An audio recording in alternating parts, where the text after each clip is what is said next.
Alright, it's another day working in the garage again today. Today, I'm going to be working on the WJ again. So, I've had this sitting around for a little while. This is a Spartan Helical limited slip. It's very similar to like a Eaton Truetrac. So instead of like a traditional limited slip that has clutch packs, this one uses helical gears and some engineering magic that make it limited slip. So anyway, my WJ is a Overland, and the Overland has limited slip differentials in the front and the rear from the factory. But I've noticed when I'm out that the front one either takes a lot of wheel spin to engage or isn't engaging as quickly as I like it, basically.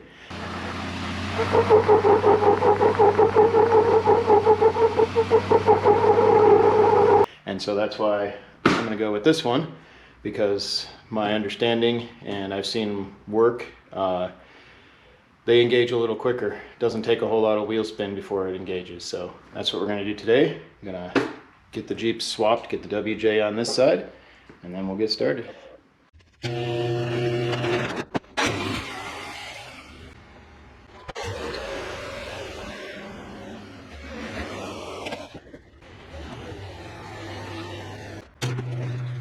Alright, so the first thing you got to do when you're doing anything with your differential is drain your diff fluid. So I'm going to get my catch pan. Alright, so I'm just going to take all these little bolts out. I believe these are 13 millimeter. And get the diff fluid drained. Whenever I'm doing something like this, I'll always leave one bolt in slightly on the top, because then your diff cover doesn't fall off when you break the seal. Alright, now, as you probably noticed, it didn't just fall off there because these are glued on with RTV, so you need to break that seal. I've seen some people pound on this with like a rubber mallet or a dead blow hammer. I don't happen to have one of those handy. So the method I've always used is just a really small flat blade screwdriver. Just put it in between the cover and the differential housing. And tap it gently. And you gotta be careful, you don't want to like gouge up the cover or the housing or anything, but if you do it gently enough, like I said, I've always done it that way and haven't had a problem yet, so seems to get the trick done. So another thing I'll mention while I'm waiting for this to drain is right now I have red line synthetic fluid in here, and the interesting thing about this Spartan Helical is they say they recommend non-synthetic, and you don't need any limited slip additives or anything. So when I put the oil back in, I got just some regular old non-synthetic with no limited slip additive in it. Alright, I need to jack the axle up because I need to pull the axle shafts out as well. So here, I'll pull the cover off just so you can you can see. There we go. So there we go, that's my differential. I've heard, and from my research online, it looks like the vari-lok differentials, which is what's included with the Overland and the Quadra-Drive system, they have different length axle shafts as well. So I may need to put new axle shafts in for a non-vari-lok front end. We'll find out when I put the diff in and see if it fits. But if you don't have the vari-lok axle, your regular axle shafts will work just fine. I'll let that continue to drain the rest of that out while I get the front end jacked up and get the wheels off so I can get the axle shafts, because I need to pull the axle shafts out so that I can get the differential carrier out.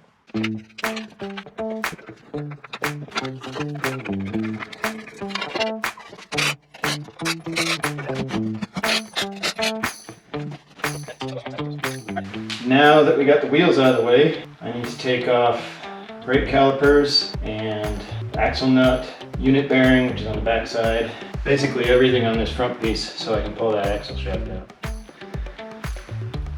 Ouch, ouch, ouch, ouch. Don't do what I just did and have this hand on that side, because I just pinched it on the bleeder screw, and I also jammed my knee on a lug nut. So yeah, try not to do that. I wouldn't recommend it.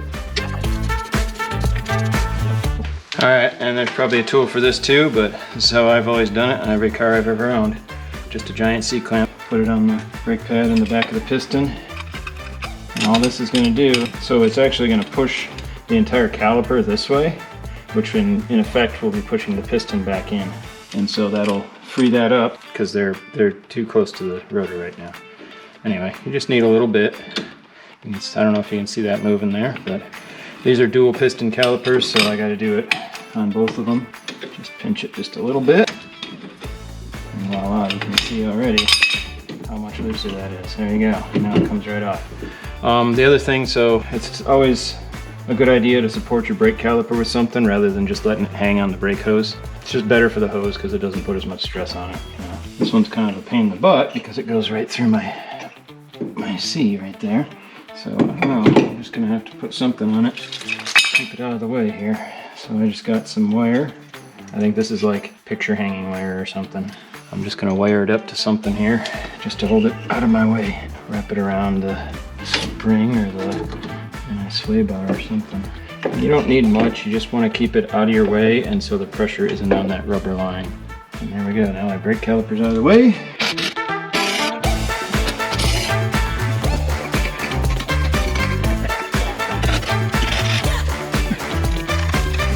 I should be able to just pull out the whole unit bearing with this attached.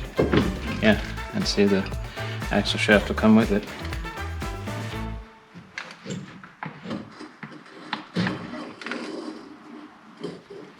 There we go. Alright, that's one down. If I do end up changing these, I'll have to take that off. We'll see what happens when I get that in. Alright, so that's one side. Now I just got to do it again on the other side. Alright, now that I got the both wheels off, time to go back underneath and see what we can do about getting this differential out. So before I jacked it up, I put the cover back on and a few bolts in the bottom so that when I was jacking I wasn't hitting the edge or anything, so that's why the cover's back on. Alright, so when you take these bearing caps off, I've heard you should mark both the bearing cap and the bolts just to make sure they get back in the same place. So I'm going to do that.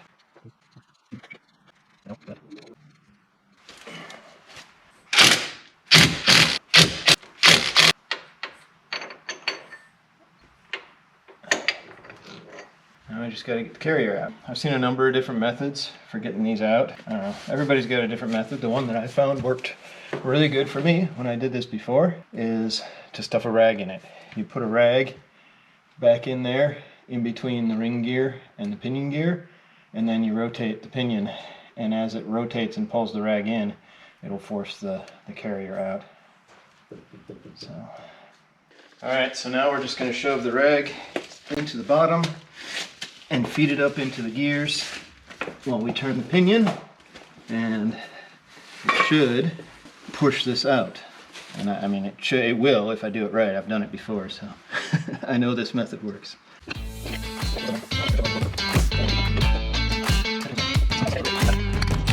Alright, well, for some reason that wasn't recording. What we ended up doing is we tapped this side back in because it was coming out cockeyed, and then we put the bearing cap back on that side and fed the rag in from the top, which pushed it out a little bit more. I tried to get some of that, but apparently I didn't press the right buttons on the camera, and so it wasn't recording. But you can see now that it's sticking out pretty good. I just need to get it out the rest of the way, but it completely disengaged the pinion at this point, and I think it's far enough out that if I can find something to pry on, I should just be able to pry it out the rest of the way. Everything's always in the way. Let's see. There we go. So I jammed this in the top, and then pried on the bottom so that's what popped it out there.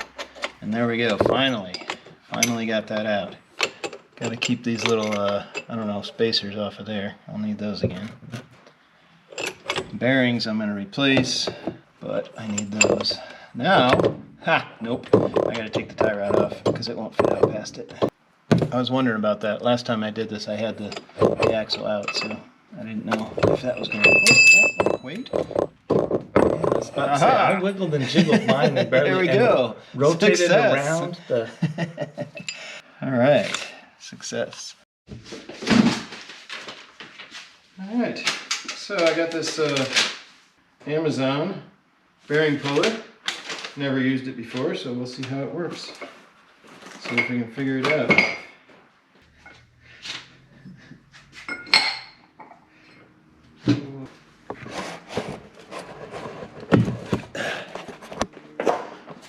Never noticed this before. We're right there.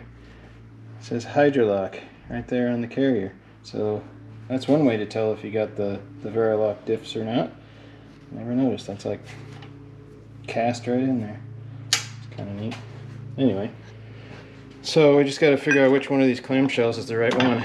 I'm assuming it's this tiny one. And we got to like pound it on there or something maybe? I don't know. Now I got... There we go. I mean, the other option is the black one. Fits right on too, but there's play in it. Yeah, I don't think you'd want play. I mean, and it says this is for a Dana 30, 40, 50, 60, 70, 80, etc., etc. This is the small and one? So 30 is the smallest, so I assume this has got to be it. No, it's not even going to go on that easy. These are tapered too, so that's probably why it...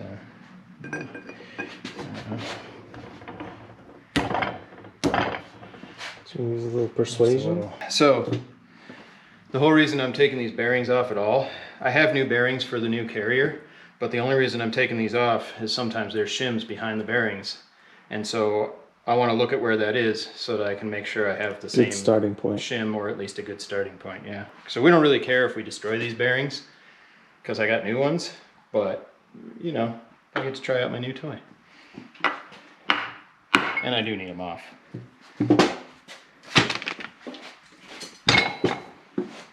Exactly. We had the same idea.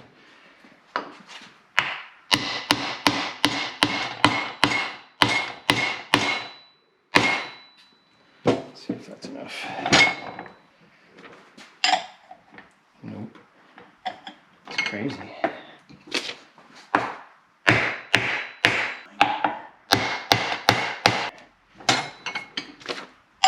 There we go. No idea if it matters where I put this, but I'm going to put it there. I don't know. How's the rest of this thing work? Okay, so these... Must... Oh, are you supposed to put one of those in there first? I'm supposed to put this on first. I bet I am. Oops. That would make sense. Yeah, because how's it going to grab that? Oh, it goes on the inside of that. Yeah, that's what I was thinking. Yeah. Yeah. So that's supposed to go in there. Huh. Oops. All right then. Oh jeez. Now I gotta get this thing apart.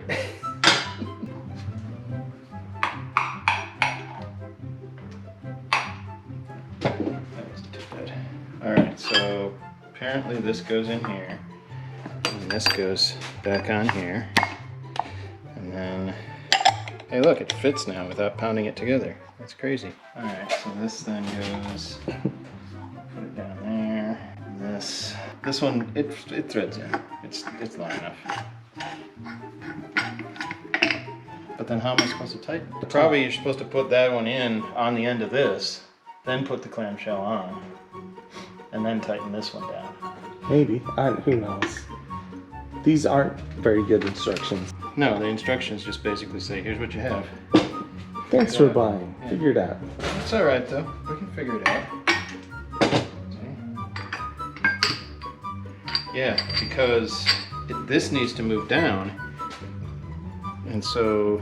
And it needs to. It can't push against the race here, the inner race. Right. Well, this is the bearing, right? This is the right here. The That's inner the piece axle. is the Yeah. axle. So that right But there. yeah, that'll clear. That'll clear. That right there is how you take. So this has to go in like that. But maybe. That one's too big. Yeah. So that's what this is. This goes in there. Yep. Then there's a pusher in here. There we go. And so. Hold on. We're making progress. We're working. We're figuring it out. Goodness. Yeah. So this one goes inside down on here, the bottom, like this, right? See, you just gotta put it together before you put the clamshell on. Yeah. So now we undo this, which lowers the black part. That one, there's a 24. It's probably not metric. Oh, no, 27. Perfect. When I did this, the two things that cost me the most time were making the setup bearings Which and I getting have. that dang thing off. Thank you.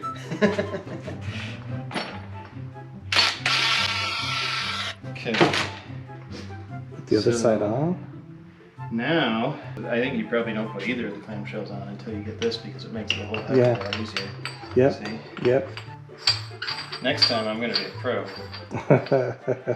And then you just kind of that. And I could even spin this one down, spin the other one up. I'll just snug it up so I can get the other clamshell in. Put that in there. On. Put the collar on. For safety. Yeah, so it doesn't fall apart. Those are tapered. It would just slide off. Yep. Now I should be able to tighten Did this you tighten up, the top? and then tighten that down. There. And that should do it. And I should be able to now do this, and hopefully it won't explode. Yeah. All right. Let's look at those shims. Woo. Are there shims on there? Nope, nothing there. See anything there? That worked really well. So yours just has the big shims. Yeah. Mine had the small shims. Piece of. If you can do outside shims, why would you do inside shims? You don't even need to mess with the set bearings. Clamshell off. No, Yeah. No, there's nothing on you there. don't even have to mess with Yeah, them. there's nothing there. Unless that's a shim that's just really, but it doesn't look like it. No, that's No, not, the shims will come that's up. machined Shims down. will come Yeah, up. that's- Although the shims, when they're pressed in there with the bearings, they look like machined metal. No, that worked really well. Yeah. Left a little paint on there, but it's all right. We don't even need to extract the other one, man. What if it's got a shim? Okay. It won't, but you can. But what if it does? But it doesn't. Well, go ahead. It does. All right. Well, let's see if there's anything on the other side. And then, yeah, maybe we didn't need to do this after all, but got to use this cool new tool. So this too, right here, this is another indication that you got hydrolock. This little plate right here has something to do with how it works. It runs a pump or something. When it hits the, I don't know, the housing, you know, it has a little bit of play when it's in there, but as this rotates, then this runs a pump of some sort which builds up pressure and engages the limited slip. But that's the thing that I'm not super happy with. It's not engaging fast enough for me, so that's why I'm taking this off. Oh, this is nice. I gotta take it off. Yeah, so this must, yeah, it pulls off. There we go. I was gonna say, because I couldn't get to that. So yeah, there's that. And then there's this little, well, that's stupid. There's a little ring on there with these little like castle type things. My bearing puller's not going to be able to get under there. Let's just leave it. I wonder if I can go underneath that. Let's just leave it. Oh man, it doesn't matter if I destroy it. I know, but it's work. You need to get to my Jeep. I'm just kidding. And it won't come off because it's held on by the bearing. Thank you, Dana. Well, that's who did that? Dana didn't do the vari-lok? Eaton owns it. Well, Dana is the thing, but the Differential, I don't remember the company that started making them originally, but they got bought by Eaton. And so Eaton makes, they changed it now. I don't know if they still use it, but like in the WK, they changed it to an electronically actuated in the Quadra-Drive too. But it's similar. Yeah. I don't know who originally did it. I forget what company it was, but Eaton's the one that bought it. Yeah, I could cram this on here and destroy that thing. Yeah, let's do it, I guess. So I'm just bending these tabs out. I don't know if you can see that. See that one? I'm just bending it out flat is what I'm trying to do so that I can fit the clamshell on there. Because I'm not planning on reusing this. Definitely not reusing it now. Hey look, there was a spring in there too. Yeah, if you're planning on reusing this, I would not recommend this method. This is the way to do it. What do you think? No shims. You win. I owe you lunch. not senseless. Senseless disassembly. We learned Yeah, stuff. we learned. We learned something today. So this is neat. Yeah, these are the, so again, it has to do with the way this thing works and being hydraulic. I don't know exactly how it works, but so underneath here, there's these little holes and stuff too. This thing was on top of there. This part, from what I understand, if you pull these screws out, there's like a spring and a ball bearing in there, and there's a way you can modify that, either by taking that out. I forget what it is. There's stuff online, but there's a way you can modify that will make it like lock fully. Because normally, when it goes into lock mode, it only locks like 80% or something. It's designed, and it unlocks quickly or something like that. I don't remember. But there's a modification that if you take these off, then you can pull that out and you can make it lock more or better or something. I don't know, whatever. Not going to do that because I'm not going to use this. Alright, so now we just got to get the ring gear off because we need that. We're not changing the gears. We're just changing out the limited slip. This is a 17. I was trying to use my other Impact 17. But it does not fit inside these holes. So you need a fairly thin-walled socket to get in there.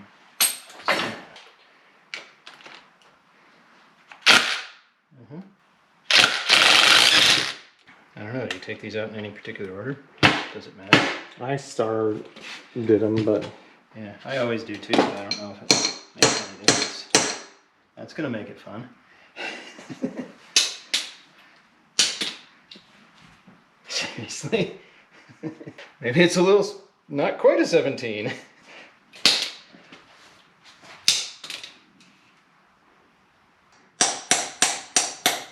Oh, there we go. There you go. Gently tap it on concrete or a hard surface with a hammer. You saw me throwing it. That was the old trick. But I think these wobbly sockets are absorbing too much of the impact. But that was the thing I always used to do. You just throw them on concrete and they come apart. But you got to make sure you see where everything goes too. Yeah, I mean, it's 17, but it's a tight fit. Yeah, that's going to be fun. Every single one. Alright, so that's what I'm going to do. I'll get back to you. Alright, got the ring gear off. Now we just got to maybe get some of the oil off of it. I was just looking at, oh look at that, it's got a date on it. 04203. So this is a 2004 Jeeps, but apparently the ring gear was made in April of 2003. But no, it looks pretty good. I don't see anything bad with it. I mean, you can still see like, yeah, the machine marks on the top of the teeth and stuff, and inside, yeah, it looks good. Run it. Didn't matter even if it had some chips in it, I was still gonna run it. Alright, so this is a Spartan. You know, people know them the most because of their lunchbox lockers, but they also make a helical limited slip. Apparently they only make it for the Dana 30. I haven't found it for anything else, but it's very similar to like a Detroit Truetrac, in that it has helical gears instead of clutches, so there's nothing to wear out, and it's supposed to be, you know, fairly smooth engaging, and from my experience, that's how made out of chromoly, and you can find it really cheap on yeah, I actually got this for like a super deal. They're usually about what, $300 or $400, I think. Yeah. This was on sale for less than $200. But anyway, you can see the gears. I don't know how it works. It's all engineering magic. Anyway, so got different. Now the moment of truth. Is he gonna? Oh, Just not gonna have to bake anything. Oh, there we go. I didn't have the holes lined up. I'm assuming it's supposed to go in the smaller ones. The ones that line up. I think they all line up. I don't know why they have double holes. Yeah, That's weird. But yeah, the smaller ones is what I'm going to go with, because then there's nowhere to move. Yep, that lines up. See how much Loctite I have in here. Hopefully it'll be enough for all of these bolts. I don't need to say a whole lot because I'll probably speed this section up. I have to rip out that transmission. I'm like, oh my gosh, how much of this am I going to film? I know you're probably thinking all of it. Yeah, exactly. Ripping out the transmission, and I'm hoping I can just get that master cylinder to work. Then I'll have that, I already have the bell housing for when I switch out, and that other piece. Yeah. Just be ready to go. If I do leave any of this audio in, we're talking about the red ZJ, and that's the one we're putting the manual transmission in, and that'll be in another video. Or 2, or 3, or 12. Or maybe never. Exactly. Depending on how it goes. It may never see the light of day. But then there would go all my hopes of ever getting another Jeep. No. That's okay. I'm good with the Jeep and the gas Jeep built pretty good. Alright, so I got Loctite on all of them now. Hey! I can use my regular impact. Because this one doesn't have those little dish things. So that'll make it easier, because hopefully this one won't stick on there like that other one did. Yeah, this must not be a 17. These are probably American, because it's really tight on here. Yeah. And I'm just going to put them on super gentle with this, and then get the torque wrench and torque them on.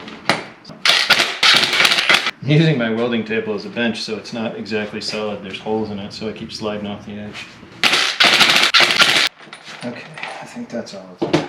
So, in order to torque these ring gear bolts up, I'm going to put it in the vise here. And it's kind of handy on this particular limited slip. There's these flat spots right here.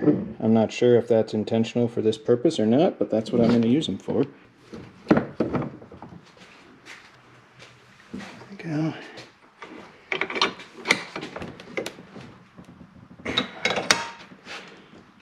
There we go. Maybe I should tighten my vise down too. Okay. Maybe I should tighten my bench down. Alright, so I found the torque specs. There's actually a really good post on Jeep Forum. I'll put the link down below if I remember. That has all the torque specs for the WJ. So I don't know if you can see it or not here, but right somewhere down there, right there, it says ring gear bolts 80. So that's what we're going to torque them to. Alright, so when I torque down something like this, you want to go in kind of a crisscrossy pattern. So I'm going to try and do that and see how that works out. And I'm not going to torque them down all the way right away either. I'll do one about that tight, and then I'll go around until I get them to start clicking. And also, I'm going to mark them with chalk so I know which ones I've done so I don't lose track.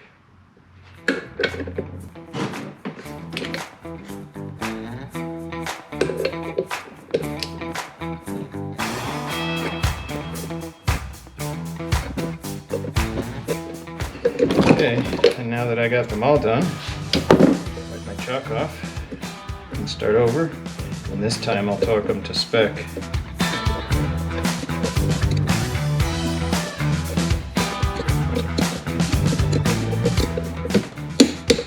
Okay, now we just put it back in.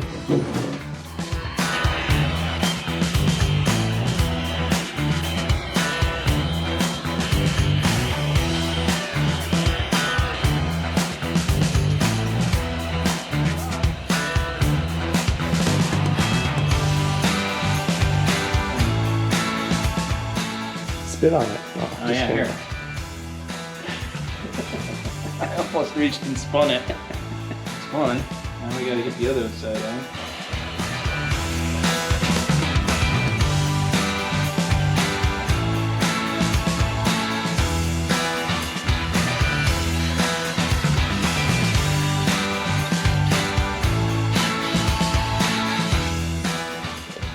Alright, let's see if this thing's cooled down enough.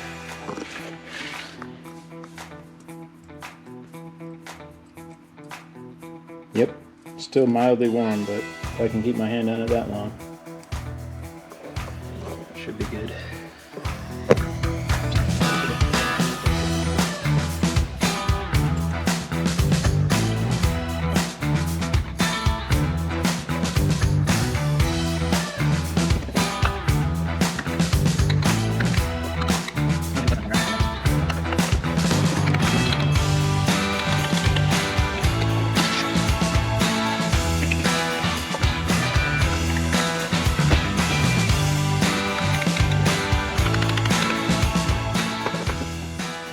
Oh, it turns. Yeah, no, that's fine. Measure the backlash. Yeah, that's fine. Well, you usually have to measure the backlash with the caps on. Yeah, oh no, it's fine. It turns.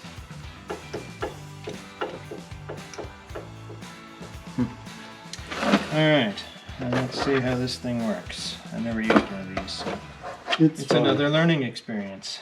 It is fun. On, off, magnetic base. Just about like that. What are each of these thousandths? I think so. What do you know? What specs? What the spec? One thing is 0.001, which is a thousandth. Yeah. I mean, do you I know don't what? know. 10, 6, 8, a million. I think it's between 8 and 12 or something like that, but I don't know. Yeah, it's supposed to be between like 6 and 10 thousandths, I think. All right, so right there is at 2 past the 90. Okay. And then I go this way, and it's 1 past the 80, which means that's like 9 thousandths, right? Which means it's barely within spec. Which means it's perfect. Yeah. Oops. And I say barely within spec Oh, because hold on. It's not. I'm moving more than that now. Yeah. Can you hold the pinion from turning? Because I just turned the whole thing. All right, there we go. So now I'm at 80, 1, 2, 3. And then I go there, I'm at 90, so that's 7. Yeah, I was turning it. So, nope, see there, it's 81, 90, or 89. So it's between, yeah, it looks like it's at about 9, which is right where it's supposed to be. yeah. Interesting. Because go ahead and turn it with the pinion, right? You can turn it, see? It's stiff, but it turns. I wonder if that loosens up the shims. Oh my gosh, I couldn't think. I mean, it could just be like I wonder was if those saying. shims loosen up as we turn it. Will they go in easier now? No, and that's the thing too, is I've heard new bearings can be tight. Yeah. So maybe it's just because they're new bearings that it's Well, really if tight. we could get those in If we there, can get that in, I might just run it and see what happens. yeah, that's what I would do. But here's where you run the risk of damaging those Damaging what? shims and then make it impossible to get out. Oh yeah. It's already pretty impossible to get out. And you're going to 1 tons anyway. Yeah, exactly. Why are we even putting this in? Because I can't find any. Well, I may regret this, but I think it's in far enough that the cap goes on. I don't know. That seems really tight, so I may destroy my gears. We'll find out though. If I do, I'll just find some new ones.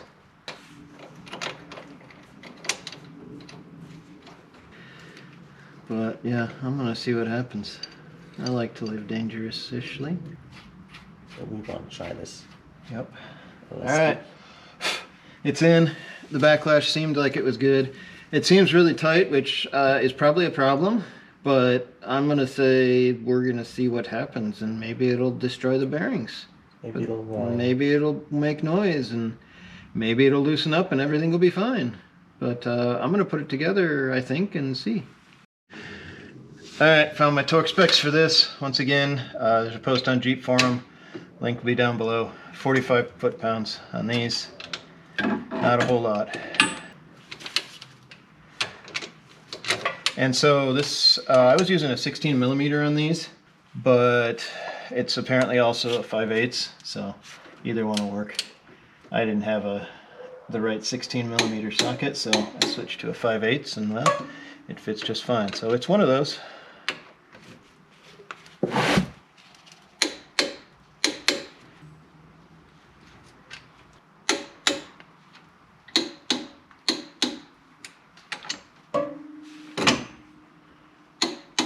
Okie dokie. All right. Next moment of truth, we get to see if these axle shafts fit, because the vari-lok axles have different length shafts than the non-vari-lok ones. So we're going to see what happens.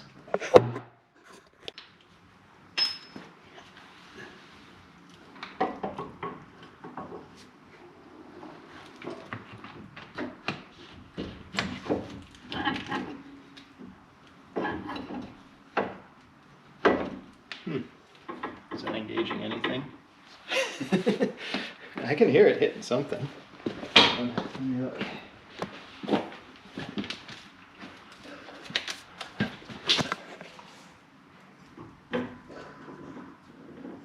Yeah, nope.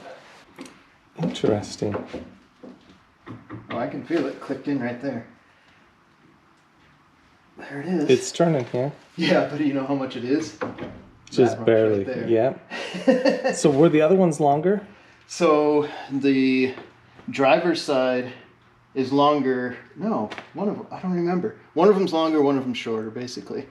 Because like where it engages on the vari-lok is different. So it might be different on the other side too. Yeah, that's interesting now. It engages, but yeah, it's Just barely.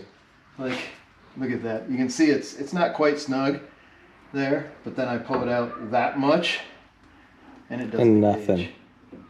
Huh. Let's look at the other side. I would not run it like that. So. Yeah, I wouldn't either. I think that's what it is the driver's side's longer and this one's shorter. Well, if you only have to buy one, do you know if anybody has them in stock? I don't know. I think that they do. I'll have to look and see. The vari-lok are probably less common. Yeah. Because that's just the Overland or the Limited. Or... Yeah, it's just with the Quadra-Drive full-time system. This one's got like splines a lot longer. The other one was only like this far, but it doesn't matter because it was only engaging like the tip of the splines. Let's weld some on there. Yes. Let's cut this one off and weld it on the end. What could go wrong?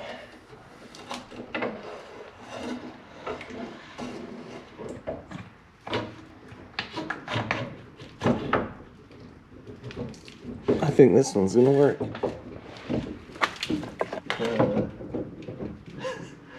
Will it go in any further? Is it turning? Turn it. Yeah, it's engaged. So it's not gonna fit in all the way. Yeah, it doesn't go in all the way there. Huh.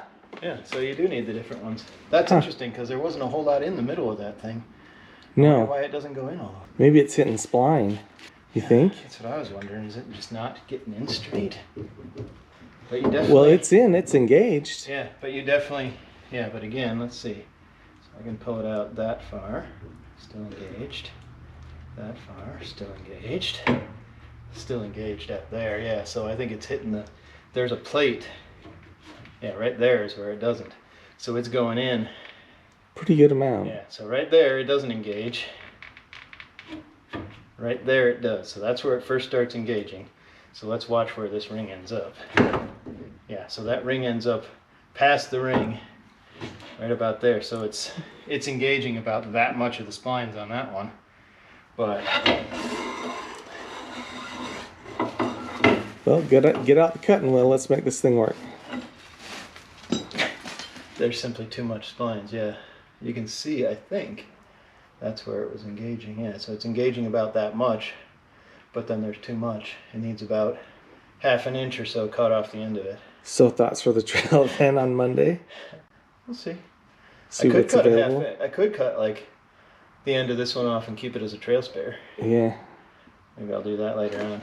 And it bevels down there? Yeah, you just cut the end off. Well, I'm just saying for the splines. The splines are beveled down. It's lower after the splines? No.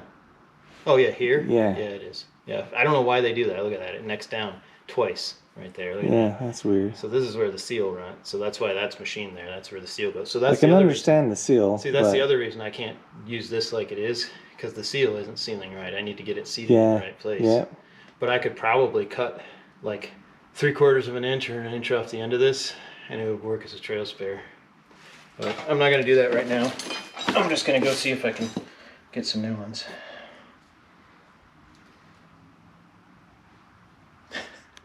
All right, it's another day working on the WJ again. So got my parts I need. New axle shafts. So without the vari-lok, the driver's side shaft is longer. So I got these about lined up on this side, and I don't know if you can see, but it is slightly longer. There's where the other one ends, and this one comes out to about here. Passenger side shaft is the opposite. It's shorter. That's about an inch shorter.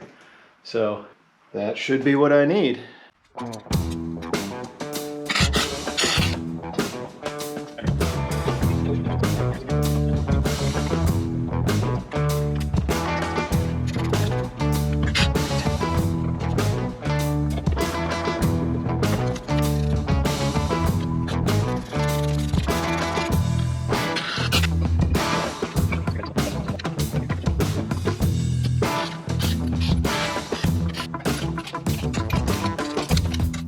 All right, I think that's about it.